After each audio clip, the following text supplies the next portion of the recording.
Defamation laws are the imperfect mechanism by which the law seeks to balance freedom of expression, among the most cherished of our fundamental rights, and the right to reputation, as Shakespeare put it, the immortal part of oneself.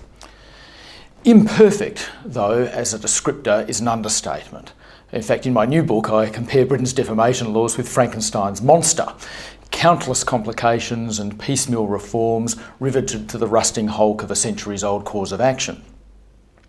If you were starting from scratch, you would not devise defamation laws of the kind with which England and Wales, and for that matter the rest of the common law world, have been saddled. Rather, you would start from the deceptively simple question, perhaps, having regard to the nature and substance of the attack on the claimant's reputation. Is it justifiable to interfere with a publisher's right to freedom of expression? Instead, however, from asking that question, defamation laws have become amongst the most complicated creations of the common law, distorted over time because of the way in which the common law evolves. The common law evolves in response to the relatively small proportion of defamation disputes that come before the courts for resolution. They're cases which are argued typically by a relatively small number of practitioners from specialised defamation bars. The cases are managed and decided often by judges who were schooled in the arcane intricacies of the jurisdiction.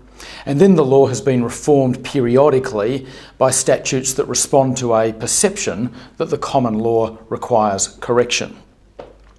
The reality, therefore, is that the complexity of the law can be exploited by both sides to a defamation dispute. Publishers will sometimes use the threat of costly and time-consuming litigation to deter worthy claimants.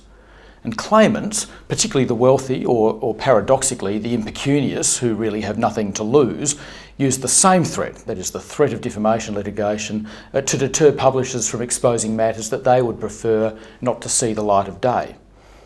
In defamation proceedings, costs routinely exceed the damages that are awarded at the end of a contested trial, so both parties risk ending up out of pocket whether they win or lose. Well, the net result of all of that is that bringing a defamation claim is not for the faint of heart. Defending one on principle is financially irrational. And the point, though, is that matters of real consequence are almost always at issue in defamation proceedings. They are the juridical stage on which really important questions of public policy in a civilised society are played out. How do you vindicate a reputation when it is damaged? How do you encourage freedom of expression when it advances the public interest? And how do you curb abuses of that freedom, particularly by the press?